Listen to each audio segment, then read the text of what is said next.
들어오시자마자 좀 변한 게 많습니다. 커튼이 없어져서 섭섭하시죠?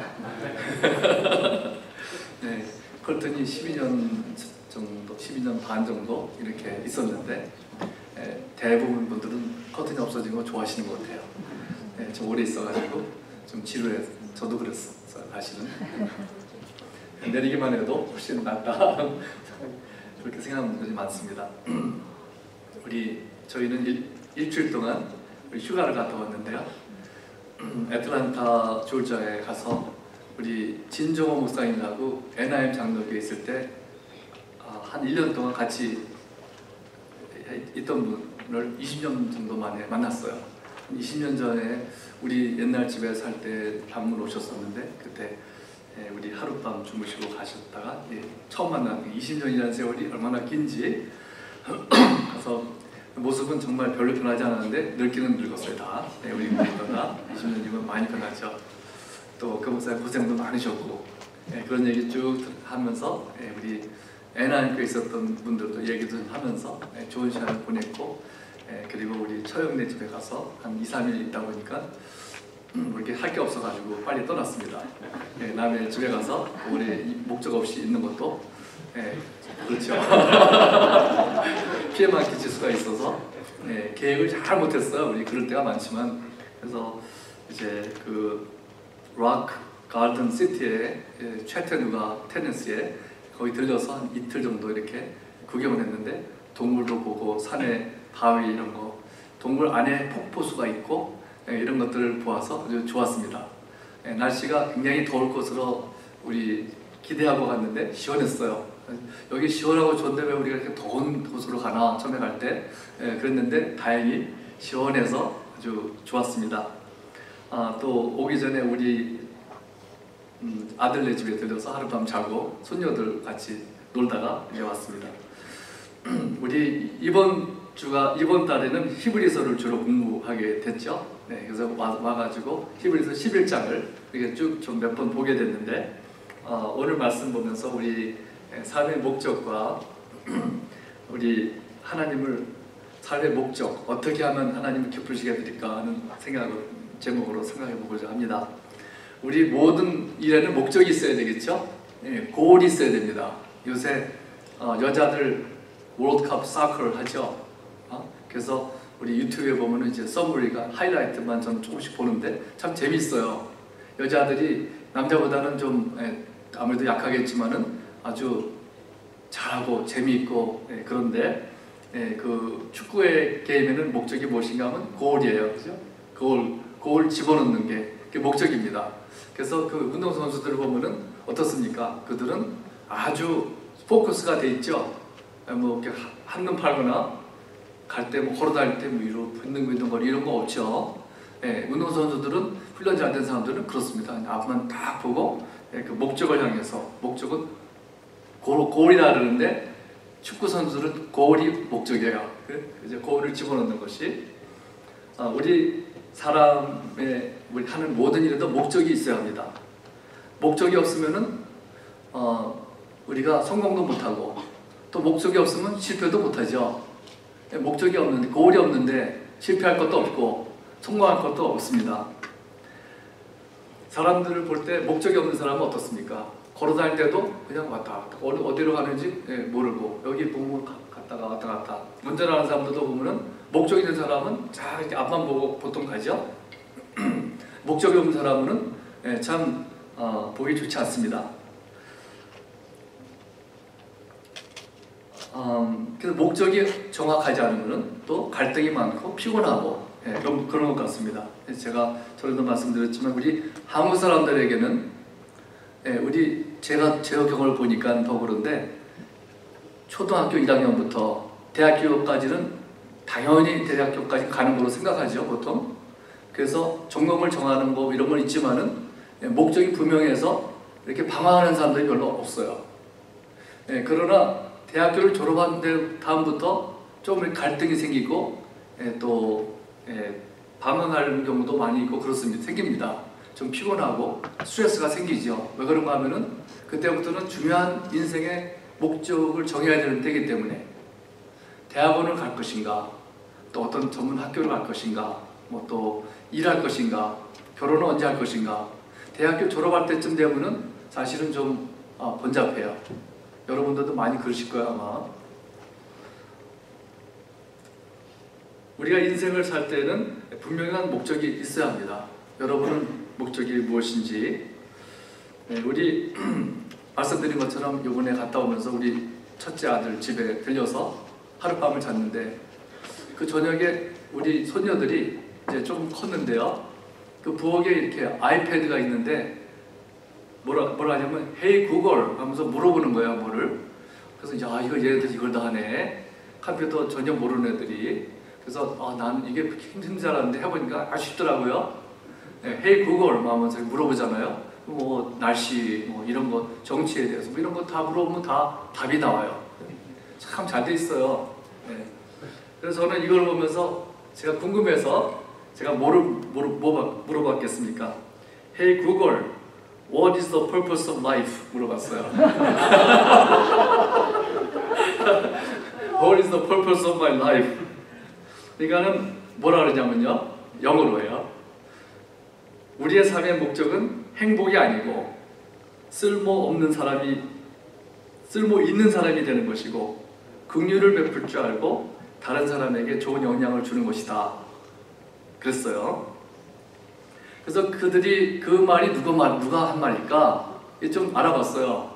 그랬더니 누가 한 말이냐면은 미국의 유명한 철학자인 월도 에머슨. 여러분 들어보셨을 거예요. 그 사람이 한 말이에요. 그 사람은 7대에 걸쳐 성직자 집안이고 하버드 신학교 나왔고 그렇습니다. 그 사람은 근데 범신론을 믿어요. 많은 사람들은 이 월도 에머슨이라고 한 사람이 말한 것을 아주 진리로 생각합니다. 그래서 그런 사람을 따르는 사람이 어떤 것을 추구하나 한번 봤습니다. 그랬더니 예를 들면은 데리우스 포락스라고 하는 사람이 말하기를 자기는 전에는 몰랐을 때는 삶의 목적이 해피한 것인 줄만 알았다고 합니다. 그래서 필요 없는 물건도 사들이기도 하고 어떤 사람들을 사귀기는 싫어했지만은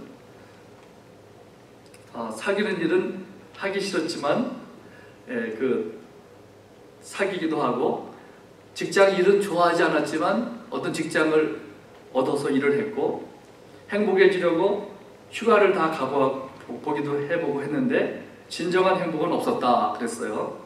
근데 월도 에머슨의 말을 듣고 보니까는 인간은 행복을 찾으면 행복을 얻을 수 없고 내가 다른 사람들에게 도움이 되는 것이 인생의 목적이고 그렇게 할 때에 남들도 행복하게 해주고 나도 행복해진다 그랬어요. 그래서 그는 이렇게 살려고 노력을 한다고 했습니다. 그래서 남들에게도 이렇게 서제스트를 해요.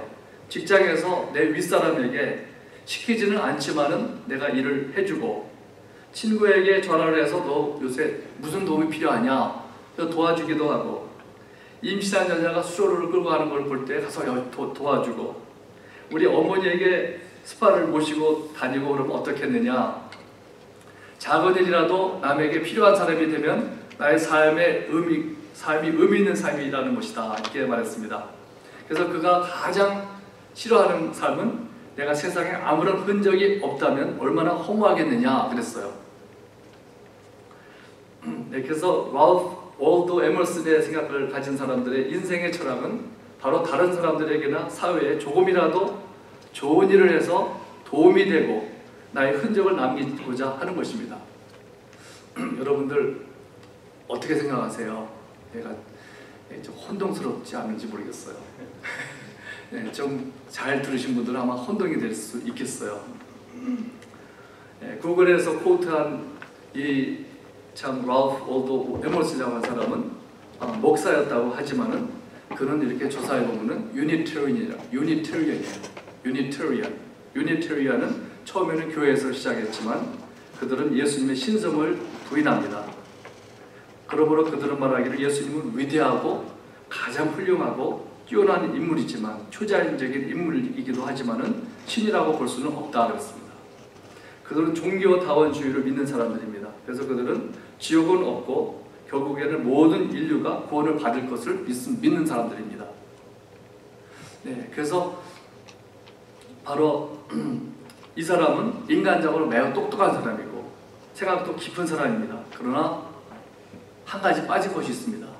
그것은 무엇인가 하냐면 가장 중요한 것이 빠졌어요. 그것은 하나님을 모르는 사람, 하나님은 거기 이쿠에이션에 들어가지 않는 사람입니다. 그는 목사님의 아들이었고 설교도 하는 또 목사인지 확실히 모르겠어요. 그러나 그에게는 생명이 없습니다. 참 좋게 들리죠. 많은 사람들은 그것을 잘 나쁜 거라고 할 수는 없어요. 그의 인생 철학이, 목적이 나쁜 것은 아니지만 그러나 가장 중요한 것이 빠졌습니다. 가장 중요한 것이 빠지면 어떻게 될까요? 인생의 목적에서 좋은 거는 좋은 것인데 가장 중요한 것이 빠졌으면 어떻게 해야 되겠습니까? 거기에는 참 생명이 없습니다. 저도 제 아버지도 목사님입니다. 근데 말씀 종종 드리지만 저도 21살 때까지는 왜 사는지를 몰랐습니다. 삶의 목적이 그냥 행복한 것이 뭐든지 알았어요. 그래서 무엇이든지 남들이 이렇게 행복하게 보이면은 저도 그것을 따라하고 그렇게 따라하자 그랬던 것은 아니지만은 지금 들여다보면은 따라했던 것 같아요. 음악을 막 크게 들으면서 하면 재밌어 보이고 나도 따라하고 좋은지도 뭐가 좋은지 모르면서 음악을 하는 그런 기억도 납니다. 그런데 21살 때 예수님을 영접하고 나니까는 저는 내가 왜 사는지 자동적으로 알게 됐어요. 그전에는 잘 몰랐고 방황했지만 그냥 자동적으로 알게 됐어요. 성경이 어느 말씀에서 이렇다 이런 것을 알아서가 아니라 그냥 자동적으로 알게 되던데요. 성경에서는 나의 삶의 목적은 무엇이라고 합니까? 골로새서 1장 16절에 보면은 사도 바울은 만물이 그에게서 창조되되 하늘과 땅에서 보이는 것들과 보이지 않는 것들과 혹은 왕권들이나 주권들이나 통치자들이나 권세들이나 만물이 다 그를 말미암고 그를 위하여 창조되었고 끝에 부분에 보이죠? 그를 위하여 창조되었고 그분이 빠지면은 아무리 좋은 것도 소용없는 것입니다. 의미가 없잖아요. 그 인본주의가 바로 그런 거잖아요. 다른 사람들에게 좋은 일을 하고 도와주고 좋은 것을 남기겠다. 이건 나쁜 거라고 할 수는 없지만은 그러나 가장 중요한 핵심이 빠진 거예요. 그거를 우리가 모를 수가 있고 우리 국어를 사용해서 애들이 그걸 다 보고 믿게 되면 어떻게 될까요? 우리 인생의 가장 중요한 것을 빠지게 되는 것입니다. 그를 위하여 창조되었다 그랬는데 우리 모든 것이 우리 사람들도 마찬가지고 모든 것이 그를 위해서 창조되었다 그랬습니다. 에베소서 2장 10절에 보면은 우리는 그가 만드신 바라 그리스도 예수 안에서 선한 일을 위하여 지으심을 받은 자니 계시록 4장 11절에 보면은 우리 주 하나님이여 영광과 존귀와 권능을 받으시는 것이 합당하오니 주께서 만물을 지으신 자라 만물이 주의 뜻대로 있었고 지으심을 받았나이다 하더라. 참으로 우리 목적에서 하나님이 빠지면 인간의 목적에서 아무리 좋은 것 그 자체가 좋은 것이라고 할지라도 그것은 헛것입니다. 네, 그래서 하나님이 살아계신 것을 볼 때 하나님이 살아계신 것을 우리가 알 때 우리 그 목적을 알게 됩니다. 그리고 하나님을 찾았을 때 그는 저를 만나 주셨습니다. 여러분도 마찬가지입니다. 그리고 내가 왜 사는지를 몰라서 방황했지만 하나님께 알고자 할 때 하나님께서 나를 만나 주시고 제가 무엇을 해야 될지 가르쳐 주시고 보여주셨습니다. 또 목사님 아들들 얘기하니까 저의 또 아들, 저도 목사님 아들이지만 저의 아들도 저의 아들이 그러니까 목사 아들이죠. 우리 교원들 가운데 그런 분들도 많이 있습니다만 우리 첫째 아들도 믿는 가정에서 목사의 가정에서 자라났습니다. 우리 이 교회에서 우리 쭉 있다가 코너스톤에 잘 다니고 여기서 졸업을 하고 인디애나폴리스에 이제 직장을 얻어가지고 공무원이 되어서 한 11년 전에 2년 전인가 그때부터 이제 일하게 되었습니다. 그런데 혼자 살면서 뭐 어려운 뭐가 있었던 건 아닌데 혼자 사는 것 자체가 처음이고 힘들었어요. 그래서 외롭고 이제 막 무서워하고 좀 그랬습니다. 실은요. 그래서 집을 떠나면서 방황을 하는데 예수님을 믿기는 믿는데 뭔가 확실한 게 없었던 것 같아요. 저하고 전화는 그때도 항상 했는데, 자기가 이런 얘기를 하는 거예요. 그러니까 나는 기독교 가정에서 자라서 기독교밖에는 내가 모른다고. 그러나 중동 지역에 있는 어떤 사람들은 그 이슬람 종교 가정에서 자라났으니까 그것만 아는 사람도 있지 않겠느냐. 나도 좀 다 알고 싶다, 이런 얘기를 하는 거야. 그래서 공부하면 좋다고. 그랬더니 그때부터 이슬람뿐만 아니라 그 힌두라든지 또 천주교, 이단 이런 거를 연구를 막 하기 시작하는데, 저희 첫째는 뭘 하게 되면 그냥 끝장을 내는 그런 거예요, 사람이 좀. 그래서 그걸 파고들면서 공부를 막 몇 달을 열심히 했습니다.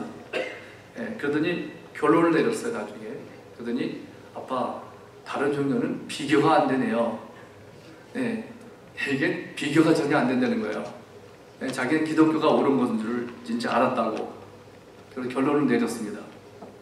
그리고서는 하루 저녁은 그러니까 사는 아파트먼트에서 밤에 하나님께 부르짖으면서 기도를 했어요.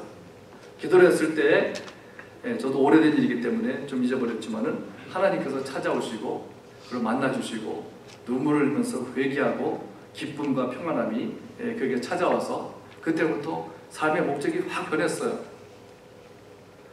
오늘 본문 말씀에서 말한 것과 같습니다. 그가 자기를 찾는 자들에게 상 주시는 이심을 믿어야 할지니라. 저는 저희 아들을 보면서 느꼈습니다. 하나님을 진정으로 진심으로 찾는 사람에게는 만나주신다. 이것은 저의 말씀이 제 말이 아니라 하나님의 말씀 약속입니다. 예레미야 29장 13절에 보면은 너희가 온 마음으로 나를 구하면 나를 찾을 것이요 나를 만나리라 그랬어요. 이것이 온 마음으로 나를 구하면 나를 찾을 것이요 나를 만나리라. 온 마음으로 구한다 그랬죠. 우리가 어떤 경우는 논란을 위해서, 아교하기 위해서 이렇게 또 찾는 사람도 있고 그렇죠. 따지고 내가 대화에서 이기기 위해서 이런 경우도 많습니다. 그래서 그런 것은 구한다고 할 수가 없죠. 그러나 온 마음으로 나를 구하면 나를 찾고 만날 것이다. 로마서 10장 13절에도 누구든지 주의 이름을 부르는 자는 구원을 받으리라 그랬고, 그 바로 전 9절 12절에도 보면은 유대인이나 이방인이나 차별이 없습니다. 차별이 없다는 거예요. 누구든지, 이건 하나님의 약속입니다. 내가 하나님을 잘 모르는 사람은 하나님을 진심으로 온 마음으로 구하면은 하나님께서 만나주신다고 약속하셨습니다. 그러나 입으로만 부르짖는 것을 말하지 않습니다. 오늘 본문 말씀 6절 한 구절밖에 안 읽었지만 거기 보면은 하나님께 나아가는 자는 반드시 그가 계신 것과 또한 그가 자기를 찾는 자들에게 상 주시는 이심을 믿어야 할지니라 하셨어요. 하나님께 나아가는 자는 반드시 그가 계신 것, 하나님이 반드시 계신 것을 철저히 믿고 찾으면요, 그렇지 않으면 진심으로 찾기가 어렵죠. 하나님이 실제로 계신 것을 믿지 않으면. 우리 미국의 90% 이상이 하나님 존재를 믿는 여러분 다 90% 이상이 믿는다고 합니다. 그러나 그들이 다 찾지 못했어요. 왜 그럴까요? 정말 이게 진심으로 살아계신 것을 실감하고 믿고 구하지 않기 때문에. 머리로만 믿는다고 하지만 그래서 찾지도 않는 것입니다. 그러나 그가 자기를 찾는 자들에게는, 진심으로 찾는 자들에게는 상 주시는 이심을 믿어야 할지니라 하였습니다.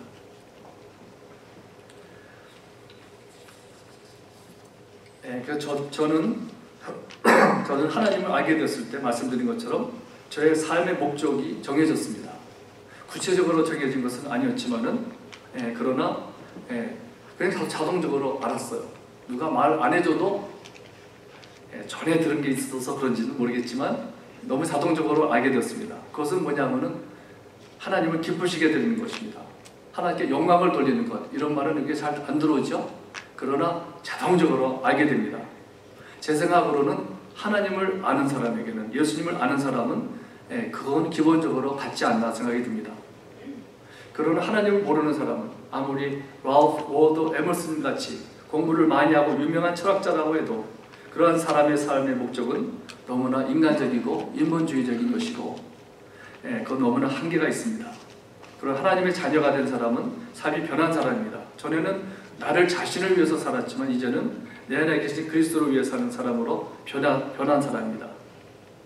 그렇다고 구체적인 구체적으로 내가 무엇이 되고 어떻게 살 것인가 이런 것은 모를 수 있습니다. 그러나 내가 왜 이 세상에서 존재하는 줄은 알게 됩니다.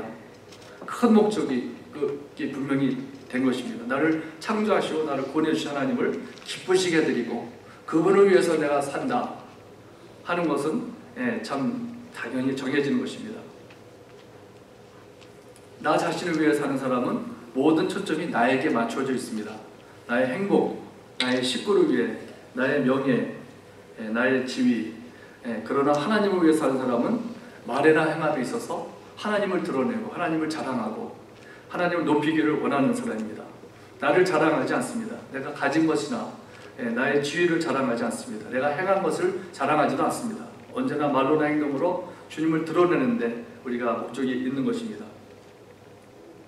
우리의 삶의 목적은 어떠한 하나님의 인격적이지 아니한 임퍼스널한 법을 지켜가지고 하나님을 기쁘시게 되는 건 아닙니다.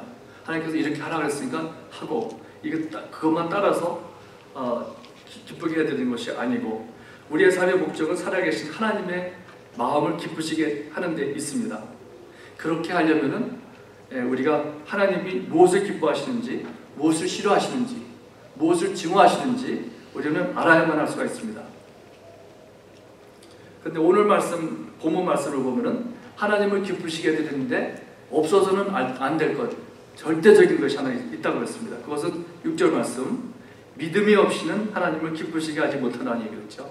믿음이 없이는 다른 것 있어도 믿음이 없이는 절대로 안 되는 것입니다. 뉴 킹 제임스에 보면은 Without faith it is impossible to please him 그랬어요. 영어가 impossible은 좀 더 들어오죠. impossible, 불가능하다.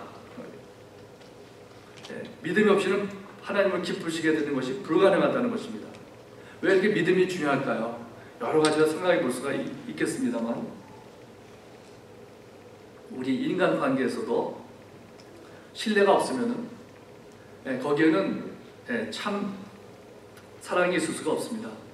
만약에 아들이 감기가 걸려서 아버지한테 나 아프다고, 그러니까 아버지가 감기약을 사서 주었더니 아들이 이거 무슨 약이냐고, 이거 나의 약에 맞는 것입니까? 나는 나이가 몇 살밖에 안 됐는데 이렇게 먹어도 돼요? 이렇게 한다면 어떨까요? 아들이 말을 안 들어서 아버지가 때렸는데 아버지를 쫙 보면서 왜 때리냐고, 그런 사람도 있겠지만 따지고 나를 미워서 그런가, 이렇게 한다면 어떨까요? 또 부부 사이에서처럼 신뢰가 중요한 것이 없죠. 부부관계에서 사랑이 가장 중요하다고 하지만 서로 신뢰하지 못하는 사람은 신뢰하지 못하는 관계에서는 진정한 사랑이 있을 수 없습니다. 여러분, 의처증이 뭔지 아시죠? 의처증이라는 것은 정당한 이유가 없이 상대방이 바람을 피우고 있다고 하는 마음에 사로잡히는 것을 말한다고 합니다. 무조건 다 믿자는 건 아니죠. 믿지 못할 근거가 있는데 무조건 믿으라, 신뢰하라 되겠습니까? 근거가 있는 사람은 조심해서 봐야 되겠죠. 그러나 그 증거가 없는데 셀폰으로 다 추적하고, 우리 남자들은 추적 잘하겠죠. 가지고 어디 있는지 항상 이제 지켜봐야 되고 감시하고 추적한다면은 그거 신뢰하는 것이 아니고 불안해하는 것이고 의심을 하는 것이고, 심해지면 우울증이 생기고 때로는 배우자를 폭행하기도 하고 때로는 가정이 파탄나는 경우가 있습니다. 왜 그런가 하면은 서로 믿지 못하기 때문에. 제가 아주 존경하는 목사님 한 분이 있었는데 이름이 메이저 이안 타마스라고 하는 영국 목사님인데요. 근데 그분이 전번에 한번 말씀드린 것 같기도 하고 잘 모르겠습니다만 그분이 이것저것 하면서 집회를 많이 하는 분이에요. 근데 한 번은 미국에 와서 집회를 하는데 누가 하는 말이 지금 얼마나 떨어져 있습니까? 집에서. 그랬더니 3개월 정도 있다가 간다 그러니까 그분이 목사님 믿음이 참 좋습니다 그러더래요. 무슨 말씀인지 아시겠죠? 그랬더니 목사님이 뭐라 그랬겠습니까? 내가 믿음이 좋은 게 아니라 우리 와이프가 믿을만 하다는 것이 그렇기 때문에 내가 믿는 거 아니냐고. 생각해보면 그렇지 않아요? 믿음이 좋은 거가 중요한 것이 아니에요. 믿음이 좋은 것도 중요하지만 물론, 그러나 내 배우자가 그만큼 믿음을 하기 때문에 믿는 거지, 내가 믿음이 좋아서 믿는 게 아니에요, 사실은. 네, 그렇죠? 네, 생각해보면 그렇습니다. 우리도 하나님에 대한 믿음이 커지기를 원하고, 어떤 사람은 왜 나에게 믿음이 없는데 믿음이 좀 있으면 좋겠다고, 믿음을 왜 안 주시나, 이런 사람들이 있죠. 우리의 믿음이 어떻게 자랄까요? 그것은 히브리서 12장 2절에 보면은, 우리 11서 11장은 믿음의 장인데 그 바로 다음에 12장 2절에 보면은 이렇게 썼습니다. 믿음의 주요 또 온전하게 하시는 이인 예수를 바라보자 그랬어요. 네. 믿음의 주요 또 온전하게 하시는 이인 예수를 바라보자. 뉴킹 제임스 뭐라 하냐면요, Looking unto Jesus, the author and finisher of our faith 그랬어요. 예수 그리스도를 바라보자. 바로 그분이 시작이요 끝이요, 믿음의 시작이요 끝이라는 것입니다. 우리가 믿음이 생기기 위해서는 나를 바라보면 믿음이 안 생겨요. 나에게 믿음이 있나 보면은, 나를 바라보면 믿음이 생겨요, 여러분? 저는 안 생기는 것 같아요. 내 자신을 너무 들여다보면 소망이 별로 안 생깁니다. 믿음이 안 생기고. 예수님을 바라볼 때는 믿음이 생깁니다. 왜냐하면 그분은 믿을 만한 분이기 때문에. 그래서 예수님을 바라보라고 하는 것입니다. 왜냐하면 예수님을 바라보면은 믿음이 생기는 것이기 때문에. 오늘 본문 말씀 바로 전 9절 5절을 보면요, 우리가 에녹에 대해서 우리 말씀 잠깐 하고 있습니다. 여기 보면은 믿음으로 에녹은 죽음을 보지 않고 옮겨졌으니 하나님이 그를 옮기심으로 다시 보이지 아니하였느니라. 그는 옮겨지기 전에 하나님을 기쁘시게 하는 자라 하는 증거를 받았느니라. 여기 보면은 에녹은요, 믿음의 사람이었고 믿음으로 하나님을 기쁘시게 하는 자라 증거를 받았다 그랬어요. 에녹이 어떤 사람일까요? 그래서 하나님을 기쁘시게 되었을까요? 우리는 에녹을 생각하면은 가장 저는 부러운 사람 중에 하나예요. 왜 그런가 하면 죽음을 맛보지 않고 간 사람이기 때문에. 죽음을 통하지 않고 가면 얼마나 좋겠습니까? 그래서 에녹은 항상 생각하면은 어떤 사람입니까? 에녹은 죽음을 맛보지 않고 간 사람이고, 에녹에 대해서는 말씀한 거 별로 없어요. 그 창세기 5장 24절에 한 구절만 있는데, 그렇게 유명한 사람에 대해서 말씀이 그렇게 없는데 뭐라고 썼냐면요, 에녹이 하나님과 동행하더니 하나님이 그를 데려가심으로 세상에 있지 아니하였더라. 에녹이 하나님과 동행하더니, 영어로는 뭐라고 썼냐면요, Enoch walked with God 그랬어요. And Enoch walked with God. 하나님과 걸어갔다 그랬습니다. 저는 그래서 그것이 이렇게 마음에 들어가지고 에녹을 생각하면 항상 하나님과 이렇게 둘이 걸어가는데 365년을 같이 걸어간 사람으로 기억이 납니다. 네, 그것이 무슨 의미를 가지고 있을까요?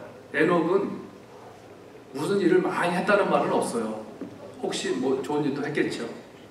네, 그러나 에녹은 하나님과 동행하더니 있습니다. 동행하는 것. 하나님과 동행하는 것은 우리가 둘이서 걸어갈 때도, 걸어가면 뭘 합니까? 대화를 하겠죠. 서로 듣고 말하고 대화를 하면서 하나님과 대화하면서 하나님의 뜻을 알고 하나님이 무엇을 기뻐하시는지, 무엇을 싫어하시는지 알게 되지 않았을까. 그래서 하나님의 마음을 잘 아는 사람이었습니다. 네, 그래서 순종이라는 것이 중요합니다. 물론 순종과 행함, 순종을 하느냐 안 하느냐에 따라서 우리가 상을 받고 안 받고, 네, 그렇습니다. 그러나 순종보다 앞서는 것이 뭐냐면 믿음이에요. 네, 믿음이 없는 순종은 받아들이시는 순종이라고 할 수 없습니다. 왜냐하면 믿음이 없이는 하나님을 기쁘시게 될 수 없다 그랬으니까. 행함만 있으면은 그거는 온전한 행함이 아니잖아요.